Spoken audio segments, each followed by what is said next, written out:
Dan tentu tidak mungkin tidak ada orang di belakang Pak Prabowo, baik yang terlihat seperti para menteri dan yang tidak terlihat gitu kan.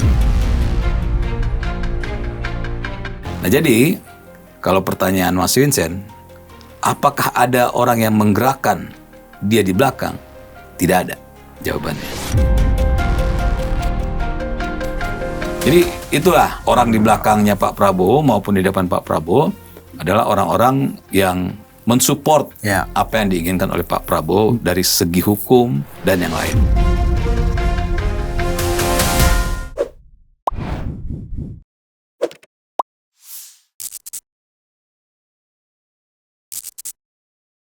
Om Teddy, Yep. ketemu lagi kita, Om. Ini kita akhir-akhir ini rasanya ada yang sangat menarik dari pemerintahan Pak Prabowo. Dari langkah-langkahnya, kebijakan-kebijakannya, keputusan-keputusannya yang kayaknya nggak afdol kalau kita nggak bahas, ya kan? Walaupun kecepatan kita kalah sama influencer-influencer, tapi kan mereka bicaranya parsial gitu, sepotong-sepotong. Nah, kita mau bicara tentang satu entah fenomena atau semacam indikasi lah. Saya kemarin nonton podcastnya Pak Dahlan Iskan. Pak, mudah-mudahan Pak Dahlan nanti dengar dan mau kesini juga ya. Dan menurut saya menarik analisa dia. Dan satu hal yang mungkin kita juga nggak sadari selama ini, ya kan? Menurut Pak Dahlan itu dia menganalisa sepertinya pemerintahan Pak Prabowo itu digerakkan oleh teknokrat, tapi yang ada di belakang layar. Ya, dia berawal dari soal tadi yang kemarin kita bahas tentang bagaimana Pak Prabowo mau mengambil alih atau mengendalikan sumber daya alam kita itu. Dan Pak Dahlan kan itu oke, asal misalnya orang yang mengelola itu benar-benar orang-orang yang punya kemampuan teknokrasi, orang teknokrat lah. Orang teknokrat yang pintar mengambil keputusan dari segi manajerial dan sehingga benar-benar itu akan berdaya guna kebijakan ekspor satu pintu dan lain-lain kemarin itu. Nah, lalu kemudian Pak Dahlan kan mengevaluasi atau melihat perjalanan kabinet Pak Prabowo ini. Kan banyak kritik, Om. Dan banyak juga kenyataannya kan bahwa sebagian besar, kalau bahasa Pak Dahlan itu, saya tidak melihat kayak profil menteri-menteri itu yang mumpuni gitulah. Ya, dia bandingkan ketika zaman Pak Soeharto. Lalu Pak Dahlan bilang mungkin ada teknokrat di pemerintahan Pak Prabowo, tapi mereka di belakang layar. Gitu. Nah, yang menjadi pertanyaan kita sekarang membahas tentang itu, Om. Dari pertanyaan siapa sebenarnya yang menggerakkan roda pemerintahan Pak Prabowo? Kan kita sering bahas itu. Ini Pak Prabowo kerja sendiri. Tapi yang dia kerjakan itu bukan hal-hal kecil. Iya kan? MBG, Koperasi Desa Merah Putih, ketahanan pangan, terus hilirisasi, itu kan bukan hal-hal kecil, Om. Betul. Tapi kita lihat beliau ini sih waktu itu bilang ini kok kayak kerja sendiri gitu. Nah, pertanyaannya sebenarnya siapa sih yang membantu Pak Prabowo? Ya kan? Kalau lihat kritik menteri-menteri dan ya faktanya emang banyak mengecewakan kan kinerja mereka itu. Tapi bergerak pemerintahannya. Nah, kemudian orang bertanya, sebenarnya siapa yang menggerakkan pemerintahan ini? Kalau menurut bagaimana kita menjawab pertanyaan ini, Om Teddy? Ya, sebenarnya sih apa yang disampaikan oleh siapapun ya, termasuk Pak Dahlan Iskan itu kan sesuatu yang memang ya patutlah untuk kita baca, kita renungkan. Bahkan untuk seorang presiden pun ya, apalagi Pak Prabowo tuh sangat melek media sosial, melek internet. Jadi mungkin sudah sampai juga ke Pak Prabowo. Nah, kalau kita bisa bilang siapa di belakang itu, ya tentu kita bicara nggak mungkin siapapun ya, nggak ada yang Superman. Pak Prabowo yang mengorkestrasi semua nggak mungkin ada. Dan tentu tidak mungkin tidak ada orang di belakang Pak Prabowo, baik yang terlihat seperti para menteri dan yang tidak terlihat gitu kan. Artinya Pak Prabowo dalam mengambil sebuah kebijakan, sebuah keputusan itu kan pasti ada pertimbangan yang tentu dia diskusikan dengan orang-orang baik di belakang layar maupun yang di depan layar. Depan layar maksud saya menteri gitu kan. Dan walaupun ya banyak yang mengatakan ini mana nih kerja menteri ini, menteri itu. tapi kok berjalan gitu kan, ya kan berjalan. Nah inilah yang kita bilang ya, saya selalu mengatakan bahwa jabatan menteri kan itu adalah jabatan politis ya, bisa berganti kapanpun, dan Pak Prabowo pun selalu mengingatkan para menterinya untuk bekerja ya, bekerja dengan benar, bekerja dengan baik. Kalau memang tidak bisa, mundur atau dicopot sama beliau. Dan beliau sudah laksanakan itu hari ini ya, sampai terakhir aja sudah reshuffle keberapa gitu ya, kelima gitu kan. Artinya Pak Prabowo memang memantau benar ya, memantau benar. Tapi kalau bicara urusan misalnya dari kementerian, memang yang perlu dilihat bahwa ketika seseorang ditempatkan di sebuah kementerian, baik itu dari orang politisi maupun yang non politisi, itu ada juga yang mengatakan kenapa kok dia di situ bukan bidangnya gitu kan.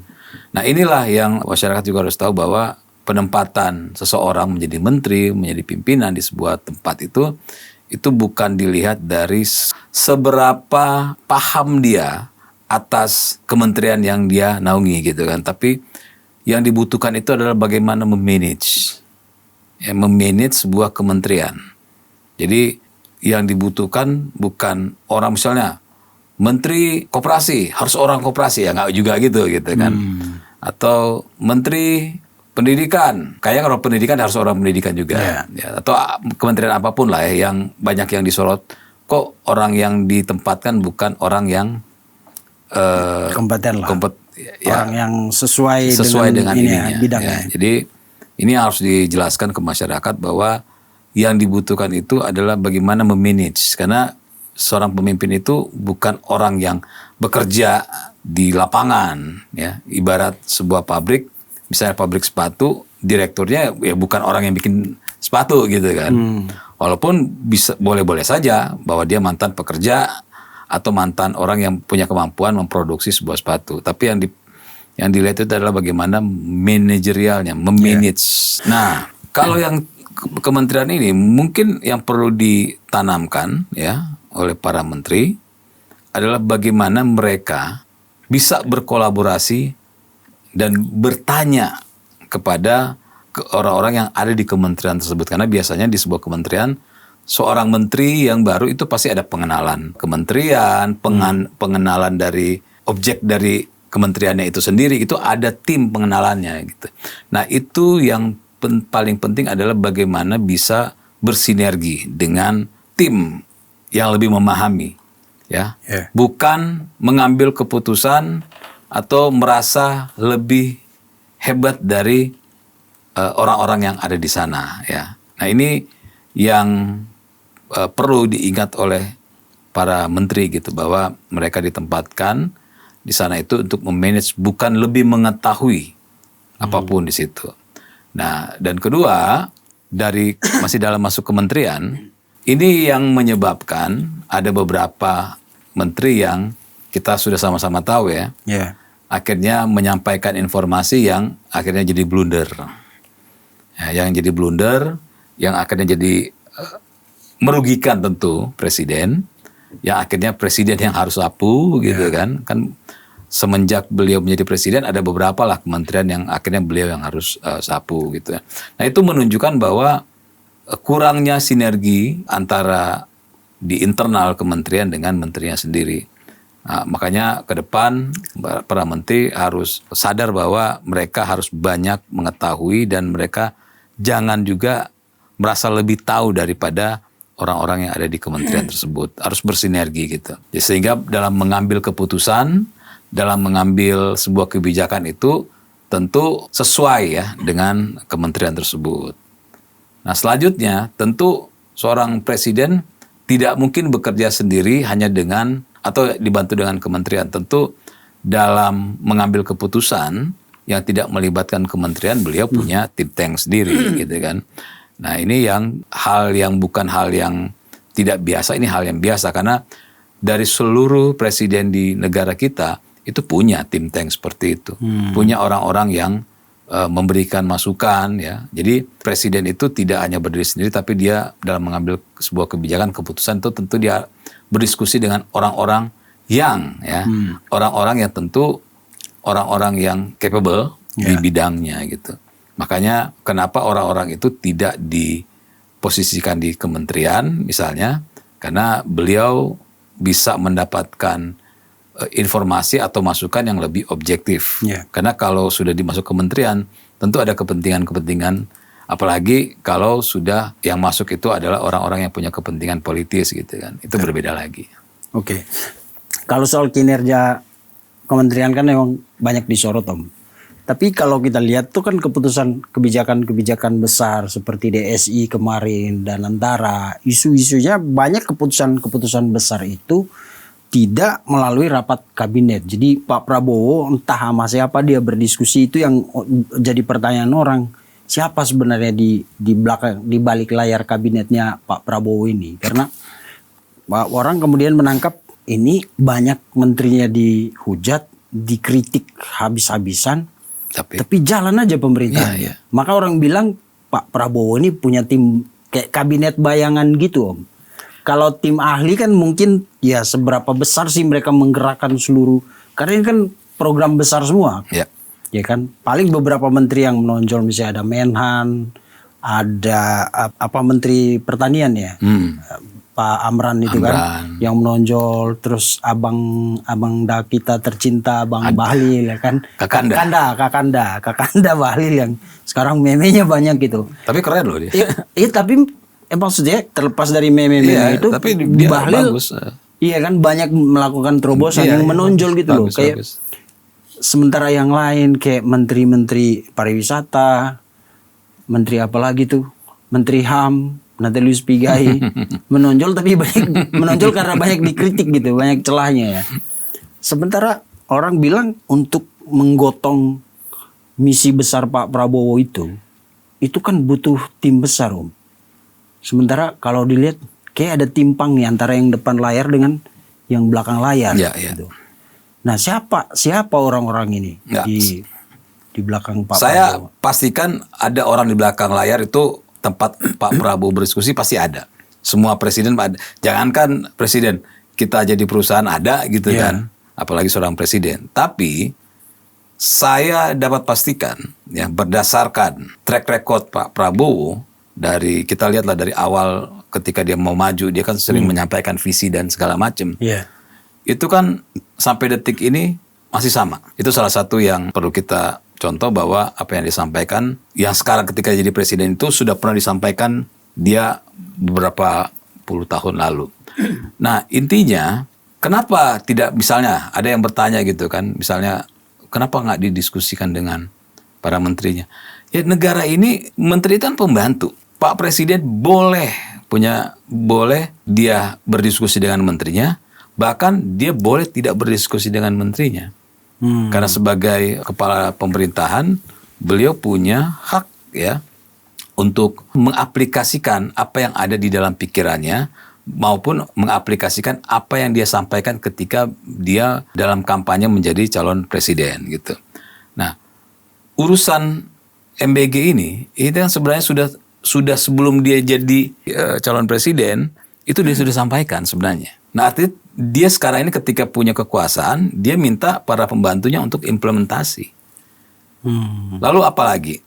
Misalnya dan antara itu nggak perlu banyak orang yang ngasih ide, ya. Seperti yang podcast sebelumnya kita bicarakan, bahwa beliau sudah mengetahui, bank data beliau sebelum jadi presiden sudah ada gitu. Pengalaman sebagai pengusaha, sebagai politisi, sebagai orang lapangan, itu sudah ada. Dia hanya menunggu momen, kalau sampai saya berkuasa, saya akan melakukan ini.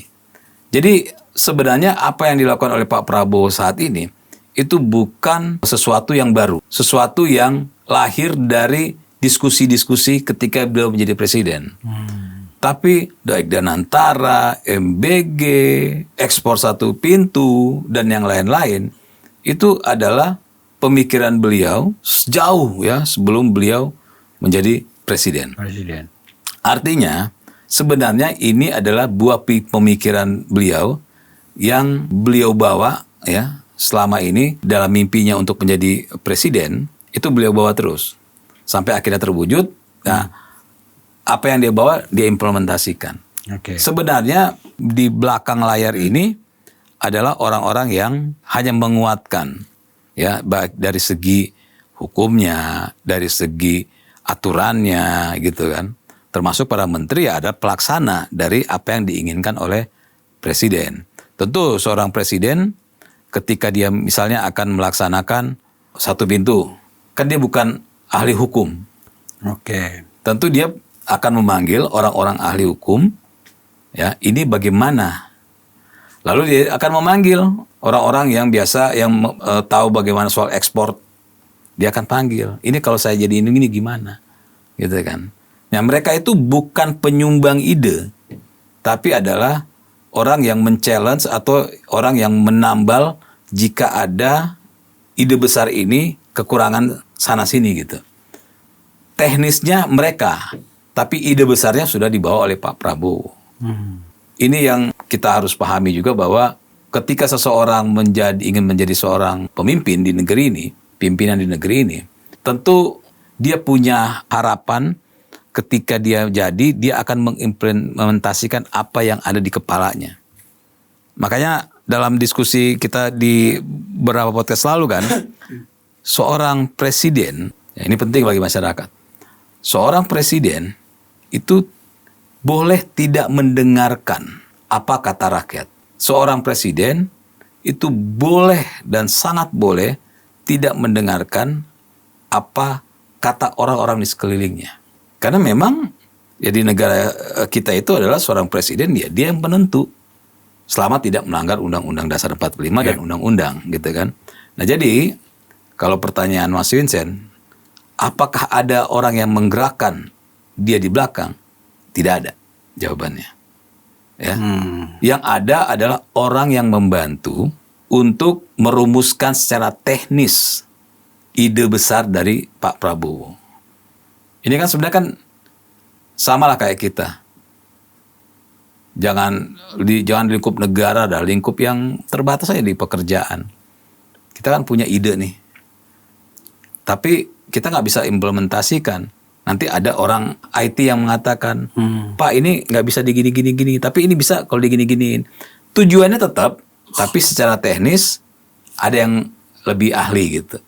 Jadi MBG bukan tercipta dari kumpul-kumpul dengan timnya. Satu pintu ekspor itu bukan omong-omong yang lahir dari diskusi dengan timnya.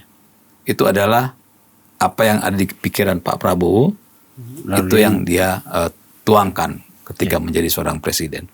Jadi kalau melihat track record dan sikap Pak Prabowo, sepertinya kalau Pak Dahlan Iskan mengatakan ada orang yang menggerakkan, itu bisa saya bilang keliru. Ya, karena ada teknokrat yang, karena menurut dia dengan sistem yang kebijakan sekarang yang dijalani Pak Prabowo, kan banyak orang bilang ini akan jadi monopoli negara kan. Banyak yang mengkritik begitu. Tapi menurut Pak Dahlan, boleh-boleh saja beberapa negara juga melakukan itu seperti Singapura. Tapi mereka itu dengan dibantu oleh birokrat-birokrat yang pejabat-pejabat yang kompeten, yang dia bilang ya zakon kabinet lah kayak gitu, ya kan. Nah, tapi ini kan kelihatannya kabinetnya nggak zakon kabinet, tapi program-program besar itu jalan. Jadi dan kalau saya tangkap, pas saya interpretasikan pernyataan Pak Dahlan, hal-hal seperti ini kan hanya bisa bergerak bagus tuh kalau dilakukan oleh orang-orang ya teknokrat-teknokrat itu. Ya. Berarti, nah, sementara di depan layar ini yang kabinet-kabinet ini kan tidak, kalau ya kita lihat seperti tidak banyak menteri yang bisa dikategorikan sebagai teknokrat gitu kan. Sebenarnya betul, sebenarnya gini, kalau kita bicara misalnya langsung ke teknisnya ya, bahwa harus kita luruskan dulu, sebenarnya untuk ide itu lahir dari Pak Prabowo. Yeah. Tapi implementasinya itu tentu dibantu oleh para teknokrat. Artinya di belakang layar itu bukan orang yang menyumbang ide, tapi orang yang mensupport ide. Dalam pelaksanaannya kita lihat dan antara. Sampai kan ada yang komplain kenapa ada direktur. Oh, yang orang Australia. Australia. Itu di DSI ya, DSI apa? Ya, di DSI. Artinya apa? Artinya Pak Prabowo tidak mau main-main dengan ini dan antara. Maka yang dipilih ya orang-orang yang memang orang-orang yang capable, yang mengerti. Makanya kenapa Danantara sampai hari ini tidak ada sorotan panjang. Artinya apa? Ada Profesionalitas di situ ya. dan orang-orangnya memang dalam pelaksanaannya orang-orang yang itu. Begitupun, karena ini kan bicara uang besar. Ya. Begitupun nanti ya satu pintu itu. Tentu karena ini belum berjalan, tentu Pak Prabowo tidak akan menempatkan orang-orang yang dalam tanda kutip ya, itu orang-orang yang bagian dari politis, artinya jabatan politis. Ya. Nah ini harus Itu benar. kita harus pisahkan ini. Bahwa Danantara diisi oleh orang-orang yang bukan berdasarkan jabatan politis. Begitupun nanti yang satu pintu ini untuk ekspor, itu pasti akan diisi oleh orang-orang yang bukan politik, orang politis. MBG sebenarnya begitu juga. Sebenarnya. Makanya di bawah badan dia. Ya, sebenarnya. Makanya kenapa di MBG itu syaratnya kan harus ada ahli-ahlinya. Ahli gizi, ahli kesehatan, apa segala macam di sebuah kepalanya ahli serangga. Walaupun kepalanya ahli serangga, ini kata Salim Dower ya, kata Salim. Dia kan buat kan yang dilihat kan manajenya kan, manajernya. Manajerial ya. Nah, ada beberapa kejadian di SPPG itu karena ya akhirnya walaupun orang itu ahli tapi main-main. Ada yang akhirnya tidak melaksanakan keahliannya dalam soal urusan gizi. Kan nggak mungkin gini. Kita masuk sedikit ke SPPG ya. Yeah. Apakah di SPPG itu orang-orang politis? Enggak. SPPG kita bicara. Yeah. Bukan kan? Apakah di Danantara orang-orang politis seperti kementerian? Enggak kan? Ini kayak dunia yang berbeda. Begitupun saya yakin nanti di urusan kebijakan satu pintu itu, ekspor satu pintu. Tentu akan sama dengan Danantara, karena itu bagian dari Danantara juga kan. Terus akan sama dengan DSY, MBG, BGN. Hanya tentu ke depan ada pelajaran yang didapat dari MBG. Orang-orang yang ditempatkan di SPPG itu adalah orang-orang ahli. Hanya gitu. Hanya masalahnya adalah penguatan sistem yang perlu, di mana ahli itu harus mempertanggungjawabkan apa keahliannya dengan efek yang bisa membuat mereka jera untuk melakukan hal itu lagi. Begitupun di mana? Danantara dan DSI. Apa namanya? DSI. Yeah. Nah itu pasti ditempatkan oleh Pak Prabowo itu ahli-ahlinya. Hanya namanya manusia ya, dia harus ada sesuatu yang membuat dia tidak berani melakukan sesuatu di luar dari keahliannya.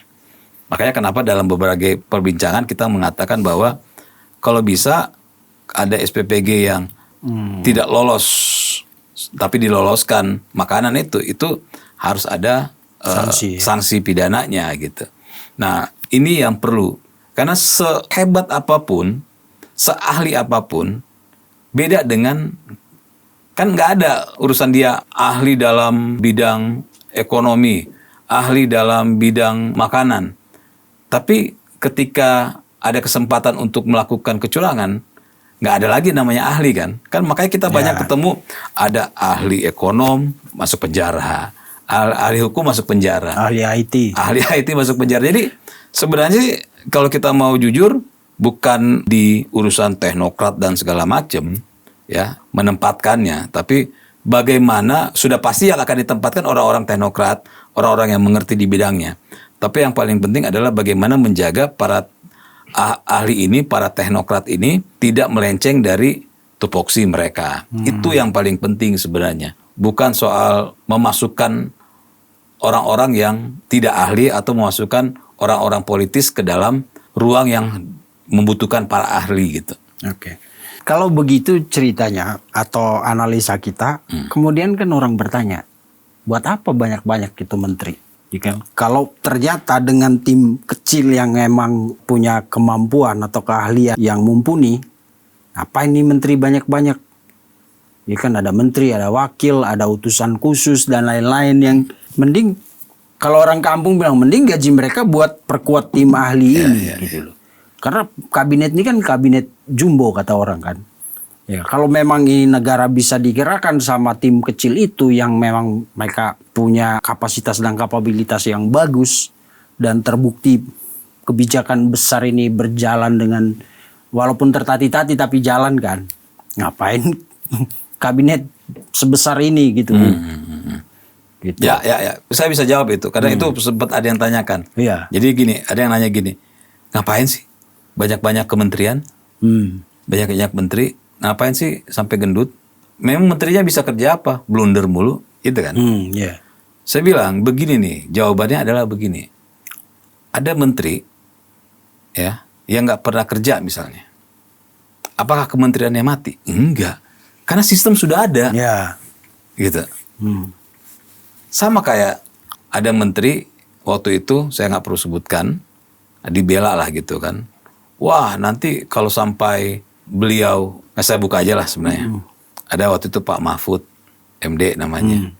Kan beliau mengatakan dia akan mundur dari sebagai menteri. Tapi nggak mundur-mundur. Alasannya masih ada yang harus dikerjakan. Waktu itu saya bilang, kalau mau mundur, mundur aja. Jangan banyak alasan. Kenapa harus nunggu-nunggu? Nyesel mengatakan mundur. Atau mau tunggu THR, waktu itu saya bilang. Mending kalau mau mundur-mundur aja. Karena saat ini Anda mundur pun, itu tidak akan berpengaruh apa-apa terhadap kementerian. Karena sistemnya sudah ada. Bahkan ada menteri yang tiba-tiba ditangkap karena melakukan tindak pidana. Kementeriannya hancur nggak? Enggak. Jadi jawabannya adalah, kenapa harus ada menteri-menteri walaupun dengan penilaian A, B, C, ada yang minus gitu kan. Ya itu memang bagian dari kebutuhan dalam sistem bernegara kita bahwa harus ada menteri yang memimpin sebuah kementerian yang menjembatani bagaimana keinginan dari presiden, kan para pembantu presiden kan. Nah, sebenarnya menteri-menteri itu hanya bagaimana bisa memanage sama kayak perusahaan gitu kan, memanage kementerian tersebut. Jadi kalau pertanyaan tadi, kenapa harus ada menteri segala macam gitu kan? Kenapa banyak kementerian? Ya memang itu sebuah sistem di negara kita begitu. Tapi jangan takut karena kementeriannya pun misalnya menterinya pun tidak menjalankan perannya dengan baik. Sistemnya kan sudah ada di kementerian. Karena kementerian sampai ke daerah. Ya. Jadi itu bukan sesuatu yang perlu dipersoalkan, apalagi sampai akhirnya harus memotong kementerian gitu. Kecuali memang ada kementerian yang setelah dilihat oleh siapapun presidennya, ini sebenarnya bisa digabung dengan kementerian ini atau sebenarnya ini bisa disatukan atau bisa dipisahkan. Itu kan sebenarnya kan bagian dari proses sistem yang berjalan dan kebutuhan di setiap daerah gitu. Jadi bukan hal yang penting. Iya, karena BUMN aja menteri yang selama ini kita anggap paling penting. Itu bisa di Kementerian BUMN? Iya. Bisa jadi sekarang badan kalau nggak salah. Iya kan? Nggak ada masalah. Dan itu masuk di Danantara ya Om ya? Iya.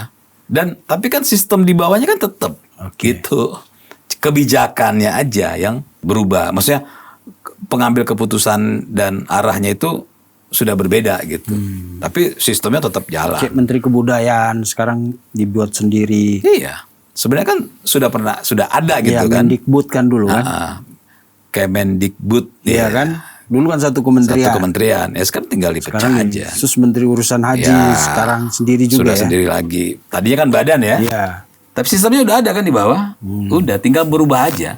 Tapi kan bukannya itu anggarannya lebih gede Om dari kalau anggaran kementerian sama badan kan kayak gedean anggaran Ya kementerian. makanya kan setiap presiden kan punya ini ya pemikiran tersendiri bahwa oh ini harus saya masukkan ke menjadi kementerian karena skupnya lebih luas dibandingkan dengan badan gitu kan.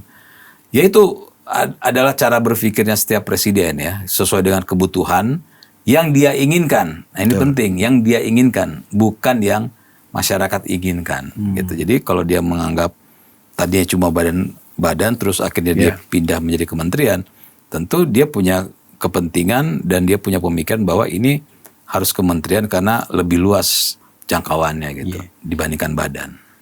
Maksudnya tadi kan kalau lembaga baru yang dia bikin kayak Danantara atau teknokrat-teknokrat yang membantu beliau itu ternyata efektif, maka saya jadi ingat kata Ahok waktu itu. Kalau saya jadi presiden, menteri saya 20 aja. Iya. Iya kan? Artinya 20 tapi emang benar-benar orang bekerja, daripada segerombolan ada 100 misalnya. Yang bekerja 20, mending 20 aja gitu, Om. Ya memang kadang-kadang begitu. Tapi pada faktanya ya, ketika misalnya Pak Ahok jadi nih presiden, dia tentu nggak mungkin segitu. Ya, tarik ulur politik juga di dalam soalnya ya. Selain itu, ya ternyata kebutuhannya itu tidak seperti apa yang dia pikirkan gitu. Kan banyak lah ya, misalnya kayak sebelum menjadi, ya misalnya Pak Ahok lah dan Pak Anies. Pak Anies sebelum menjadi gubernur, wah dia bilang soal ini gemuk, sana gemuk ya. Tapi ketika dia menjadi, ternyata ahlinya lebih banyak dari menteri. Ternyata, oh memang visi dia kan dia visi pribadi dia, visinya dia tidak mungkin nggak gemuk gitu.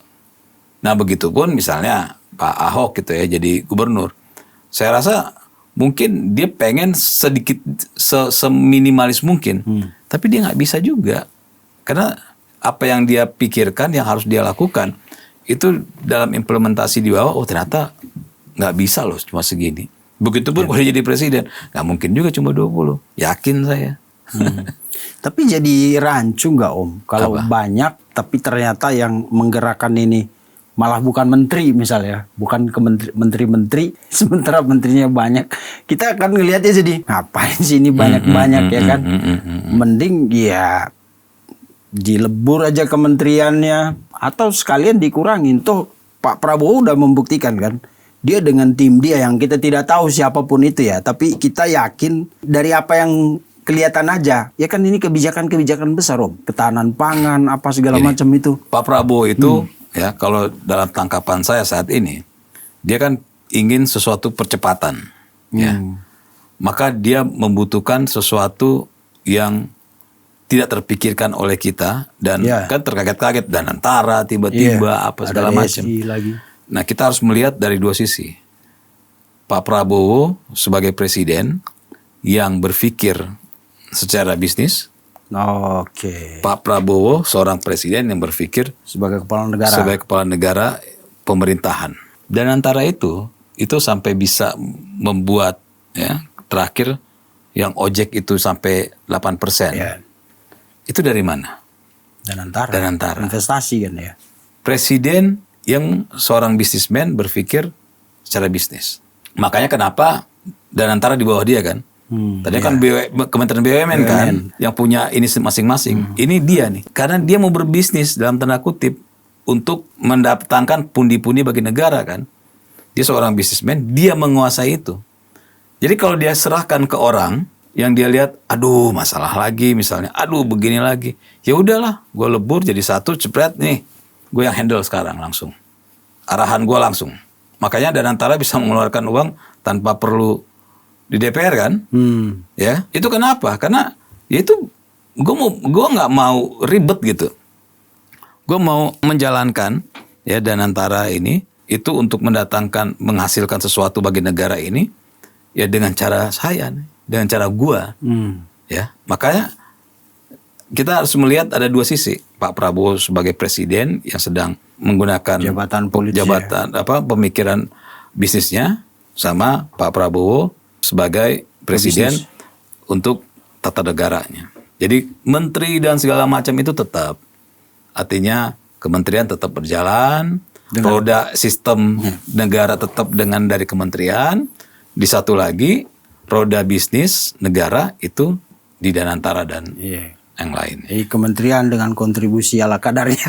Ya, pokoknya kalau Pak Prabowo ini menurut hemat saya mau frontal. Dia terlalu akomodatif sih Om ya.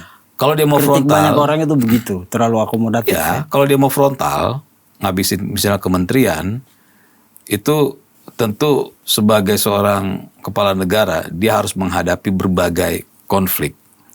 Ada kepentingan politis ya, kebagi yang lain tidak suka bla bla bla. Sedangkan dia di satu sisi bagaimana supaya negara ini sehat secara ekonomi gitu. Makanya ada yang mengatakan ke saya, kenapa Pak Prabowo mengampuni siapa? Hasto. Tom Lembong. Kenapa nggak dia tidak biarkan saja. Saya bilang, Pak Prabowo itu orang yang ingin cepat-cepat.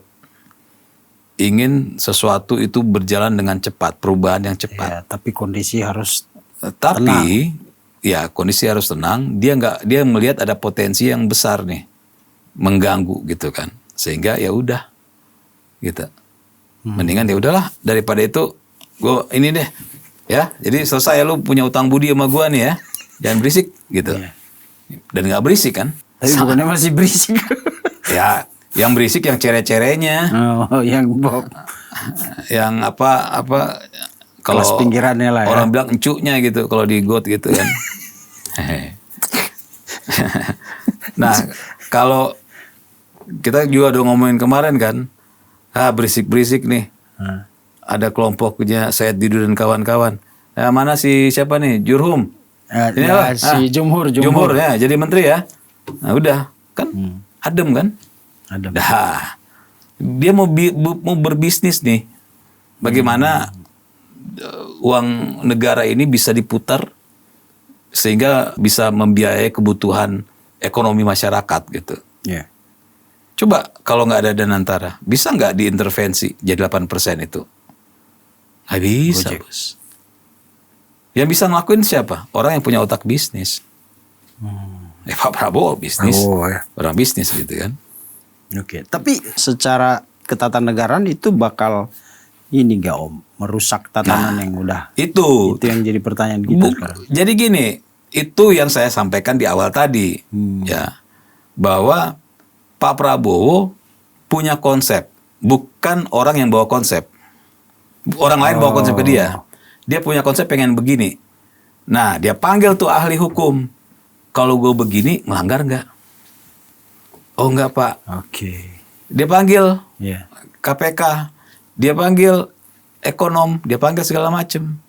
Oh nggak. Oke. Berarti nggak melanggar ya. Buat Danantara. Gitu. Jadi dia pengen bikin Danantara. Tapi karena dia bukan ahli hukum, dia tanya sama ahli hukum. Itulah orang-orang yang di belakang dia. Itu yang maksud saya tadi. Jadi kalau pertanyaannya, siapa yang menggerakkan? Ini kan pertanyaannya, siapa menggerakkan roda pemerintahan? Ya Pak Prabowo tetap. Terus yang di belakang dia siapa? Ya di belakang dia adalah orang-orang hukum yang mengerti, Pak kalau ini jangan terlalu segini Pak, kesini aja. Tapi tujuan tetap sama gitu. Tetap Danantara dibuat. Pak Prabowo ingin Danantara. Oke. Tapi kan dia nggak ngerti secara hukum. Gue pengen konsepnya bisnis begini. Secara hukum nggak ada melanggar. Undang-undang nggak melanggar.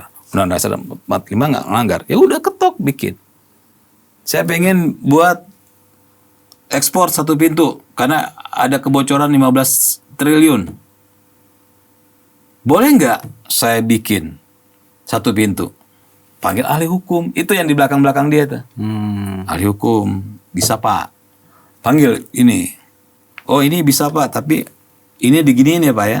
Yeah. Oke. Tapi bisa nggak saya bikin satu pintu? Bisa. Ya udah dibikin. MBG. Bisa nggak dana APBN? Ya, dipakai. Dia panggil ahli. Dimasukin ke dana pendidikan. Ya kan, pendidikan, dimasukin ke dana sosial. Ya. Boleh nggak secara hukum? Ternyata orang-orang hukum mengatakan boleh. Itu orang-orang di belakang dia mengatakan boleh. Ya sudah, dibikin. Jadi konsep, ya pertanyaan siapa yang menjalankan? Ya Pak Prabowo. Kenapa saya yakin Pak Prabowo? Karena track recordnya. Semua yang dia kerjakan hari ini, itu sudah disampaikan beberapa tahun lalu. Artinya dia punya cita-cita, kalau gue jadi presiden, gue akan lakuin ini. Tapi ketika dia jadi presiden, bentar dulu nih, boleh nggak secara tata negara, boleh nggak secara hukum gitu kan? Nah, dibutuhkan adalah orang-orang hebat yang memeriksa, oh ini Pak, boleh, ini nggak melanggar. Oh ini Pak, jangan Pak, kalau ini dilakuin, ini bisa melanggar konstitusi loh Pak, gitu kan. Oh kalau ini dilakuin, nggak bisa Pak. Kecuali kalau diubah undang-undangnya. Nah, jadi itulah orang di belakangnya Pak Prabowo maupun di depan Pak Prabowo adalah orang-orang yang mensupport apa yang diinginkan oleh Pak Prabowo dari segi hukum dan yang lainnya. Oke, jadi menteri-menteri itu bisa kita anggap tidak bisa membaca atau menginterpretasi kemauan Pak Prabowo gitu. Enggak. Karena mereka pembantu presiden. Disuruh Saya yakin nggak? Yakin, saya 100% yakin ada menteri yang, aduh Pak Prabowo ngapain sih begini? Ya. Pasti. Tapi karena dia menteri, dia harus lakuin. Gitu. Nggak semuanya pasti ada bilang, aduh kenapa sih bikin MBG, pasti ada. Tapi you harus lakuin. Gitu.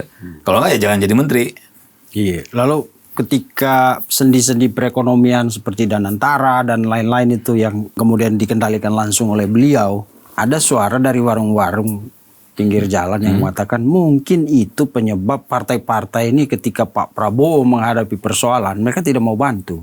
Karena kuenya kebagiannya udah nggak banyak, diambil alih, dikendalikan langsung oleh beliau kan, menteri-menteri yang quote to quote kita anggap selama ini kan perwakilan partai ya ada cawe-cawenya lah ya kan, akhirnya dipersempit sekarang sama Pak Prabowo. Malah ketika dia kemarin dikritik habis-habisan soal BOP, nggak ada ketua partai yang ngomong. Ya. Begitu ya, Be? Bisa begitu. Kenapa saya bisa bilang bisa begitu? Jadi saya mau cerita, ketika mau pencapresan, saya ditanya lagi sama wartawan, siapa calon dari partaimu? Saya cuma bilang, waktu itu masih jauh-jauh hari, calon presiden yang punya nyali. Saya bilang gitu. Siapa yang punya nyali? Anies. Saya bilang nggak punya nyali. Ganjar. Sama, 11-12 sama Anies. Pak Prabowo dong. Ya lu yang jawab, saya bilang gitu kan. Karena waktu itu Pak Prabowo kalau tidak salah belum fix dengan beberapa partai. Oh. Ya. Nah, kenapa saya mengatakan seperti itu? Bukan tanpa alasan. Di 2019 Pak Prabowo itu maju menjadi calon presiden itu dengan orang internal Partai Gerindra. Ya. Tuh. Saya heran juga, ini orang kenapa? Kenapa dia tidak mau mengakomodir kekuatan politik lain ya. Calon-calon dari yang lain gitu kan. Kok dia dengan PD-nya, ya udah gue sama internal gue gitu. Tapi ada yang dukung tetap. Gitu. Waktu 2019 kan. Nah artinya Pak Prabowo, saya bilang, dia punya nyali, kemungkinan dia tidak dipilih, dia tidak diusung oleh partai-partai ada. Tapi dia nggak peduli. Karena dia punya keyakinan sendiri. Nah itu yang dibilang presiden yang punya nyali. Ini saya bukan, bisa dicek di media. Ya ada, saya mengatakan calon presiden kita adalah yang punya nyali. Nah, sekarang ketika dia jadi presiden, masih dipertanyakan lagi nyalinya. Sedangkan masih sebelum menjadi calon presiden dia udah berani untuk tidak peduli gitu kan. Lu kalau nggak mau ya udah, gue maunya calon gue, wakil gue ini. Kalau lu nggak mau ya udah. Dia berani, apalagi ketika jadi presiden. Ya. Jadi presiden tentu ya lebih, karena dia sudah punya kewenangan untuk membuat sebuah kebijakan. Nah, kalau sampai ada partai-partai yang merasa terganggu, dia nggak peduli juga. Ya. Kan Pak Prabowo udah mengatakan dari awal, ayo kalau mau kerjasama dengan saya di pemerintahan, ayo bareng-bareng. Tapi kalau tidak mau jangan ganggu. Diam. Ya, jangan ganggu, ya. Betul. Nah akhirnya PKB masuk gitu kan. Ya udah, ayo bareng-bareng walaupun lu lawan gua saat itu gitu kan. Ya udah gitu. Nah, jadi kalaupun yang Pak Prabowo lakukan sekarang ini, yang saya bilang ada dua versi, satu bisnisnya untuk menyelamatkan dana negara, perekonomian negara, uang negara nggak bocor. Yang satu yang menjalankan peran ketat seperti biasa gitu. Ya. Makanya kan seperti ada gap. Kok ada satu badan yang tidak terhubung dengan menteri-menteri ini kan? Ya itulah. Betul. Ya, itulah yang memang sedang dilakukan oleh presiden kita saat ini. Dia punya nyali dan dia percaya dia punya kemampuan menghandle langsung ekonomi negara. Karena dia punya pengalaman. Kalau yang ini, ya kementerian-kementerian, ya kalau nggak bisa, kayaknya sudah berkali-kali Pak Prabowo ngancam menterinya sendiri Iya. gitu kan. Ya, Kalau nggak bisa, kalau nggak bisa, Copot. Dan dia lakuin gitu, dia mencopot bener gitu. Jadi kalau melihat ini kita melihat dua dunia yang berbeda, Om Vincent. Ya, makanya kalau mau digabungkan agak sulit ya kalau menggabungkan antara kepentingan ekonomi ya yang sedang dihandle langsung oleh Pak Prabowo dengan kepentingan ketatanegaraan, rutinitas dalam ketatanegaraan. pengertian politik ini ya. Agak tidak bisa di Susah. match, nggak bisa, Di-match nggak bisa. sejauh ini belum. Kayaknya enggak Sampai sih. mungkin dia dapatkan, tapi susah juga kalau kementerian yang Karena kayak memang harus dihandle langsung. Oke. Karena kalau memang dia gabungkan, itu akan akhirnya akan jadi sama lagi. Akan ada pemain-pemain yang baru di sana. Gitu. jadi kayak nakoda kapal itu dia bilang, "Dia sini masuk semua masuk, tapi yang ini di dek bawah aja ya." Iya. Ya. Atau gini, yang satu dia mempercayakan menteri-menterinya yang menghandle. Artinya dia punya perwakilan. Tapi di satu yang di sini dia yang handle sendiri gitu. Oke, dengan tadi badan-badan Iya. yang boleh dibilang secara ekonomi superpower lah sekarang. Iya. Dan antara itu Iya. kelola dana segede itu Iya. superpower ya Om. Ya. Tapi kita bisa lihat kan efeknya ada gitu. Ya itu ditangani. Jadi sebenarnya kalau soal urusan ekonomi sih Pak Prabowo nggak butuh-butuh amat sih orang ekonom, dia pelakunya. Iya. Oke, jadi apa yang kita bisa simpulkan dari langkah Pak Prabowo ini dengan pertanyaan tadi? Sebenarnya siapa yang menggerakkan roda pemerintahan ini? Bersama Pak Prabowo tentunya. Yang menggerakkan roda pemerintahan adalah Pak Prabowo dan Pak Prabowo. Jadi bukan Pak Prabowo dengan tim. Prabowo Gibran yang pasti ya. Pak Prabowo Gibran dengan Pak Prabowo Gibran. Bukan Pak Prabowo Gibran dengan tim. Oke. Tim adalah supporting. Jadi tidak ada Kabinet bayangan. orang yang bisa mendiskusikan sesuatu dan baru dilakukan di saat dia menjadi presiden. Karena secara track record apa yang dilakukan oleh Pak Prabowo saat ini adalah cita-cita yang sudah dia sampaikan beberapa tahun Jadi lalu. Ferry Hamsari salah kalau dia bilang hampir setiap program Prabowo itu dicetuskan saat dia pidato.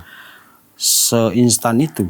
Ya kalau Ferry kan anak yang baru lahir kemarin ya di dunia politik gitu, sehingga Di politik. di politik dan pergaulan politik dia anak baru, sehingga mungkin 5 tahun 6 tahun lalu dia sibuk nonton cumi-cumi artis A dan B berantem gitu, bukan nonton OTT dia dulu. Kita juga baru lahir, podcast politik yang baru lahir. Oke, terima kasih Om Teddy atas ulasan-ulasannya. Penonton kita di beberapa podcast itu banyak yang positif. Mereka mengenal Bang Teddy itu sebagai tokoh yang lugas, gak basa-basi, gak tede ngaling-ngaling. Dan di beberapa podcast itu mereka mengatakan, nah ini baru bagus, nggak usah terlalu muter-muter lah, bulet gitu, ya ayah aja gitu. Dan ya seperti Om Teddy bilang tadi ya, emang konsisten dari dulu ya, kritik ya kritik, kritik. Walaupun kita ada di dalam satu circle kan kita juga sering kan di antara teman tuh saling kritik itu biasa aja. Tapi kalau kritiknya kayak Tio, parah juga ini. Gitu. Dan itu ayam broiler itu. Ayam broiler. Dan sekali lagi saya juga tanpa bermaksud memposisikan diri sebagai orang Prabowo, tidak. Tapi saya juga terus terang antara penasaran, ada kaget-kagetnya, tapi menikmati setiap pergerakan Pak Prabowo. Karena dulu kan rapat menteri besar baru memutuskan sesuatu. Ini kan tiba-tiba waktu itu ada Danantara, tiba-tiba Kementerian BUMN dihapus, diubah jadi badan, terus kemarin ada DSI. Tapi apa yang dia mendasari kebijakannya itu menurut saya masuk akal sih. Misalnya soal DSI yang kita bahas kemarin itu, kan dia bilang kita ini udah banyak dibohongin, dikadalin oleh banyak orang sampai kita sudah loss 15 triliun itu luar biasa yang bisa jadi bikin NTT jadi kayak Jakarta itu. Ya, ini sebelum ini Om Sinan, ini ada pasti akan komentar, pendukung Prabowo bela-bela Prabowo ya. Ya namanya pendukung Prabowo ya bela Prabowo, tapi tidak berlebihan. Kenapa? Karena masyarakat lihat track record apa yang pernah saya bicarakan. Ketika ada yang ditanya, saya masih ingat Tribun kalau nggak salah, wawancara khusus saya, apa sih sebenarnya yang ingin agar supaya Indonesia ini bisa oke lagi gitu. Itu pertanyaannya. Saya bilang back to basic. Kembali ke Undang-Undang Dasar 45. Dan apa yang dilakukan oleh Pak Prabowo adalah back to basic. Mengembalikan ya sesuatu ke Undang-Undang Dasar 45. Jadi saya rasa ketika saya mendukung sesuatu ya secara objektif, karena saya ingin back to basic, Pak Prabowo ingin back to basic. Betul. Dan itu jadi landasan beliau kayaknya untuk ini ya, menggerakkan ekonomi sekarang. Iya. Makanya banyak yang nggak suka sama beliau karena itu. Keganggu priopnya selama ini. Oke, terima kasih Om. Terima kasih. Pemirsa, dukung terus Cumi, nonton terus OTT yang akan hadir setiap hari Senin sampai Jumat di jam 6 sore. Kalian juga bisa mengusulkan narasumber dan topik yang akan kita bahas di sini, atau kalau ada pertanyaan-pertanyaan yang membutuhkan jawaban yang lebih dalam, bisa tulis komentar di video yang akan tayang di channel cumi-cumi.com on the table. Terima kasih Om Teddy. Selamat sore pemirsa, sampai jumpa lagi di episode selanjutnya. Pasti kita pengen ekspresi mengedepankan estetika. jelas tadi mendengarkan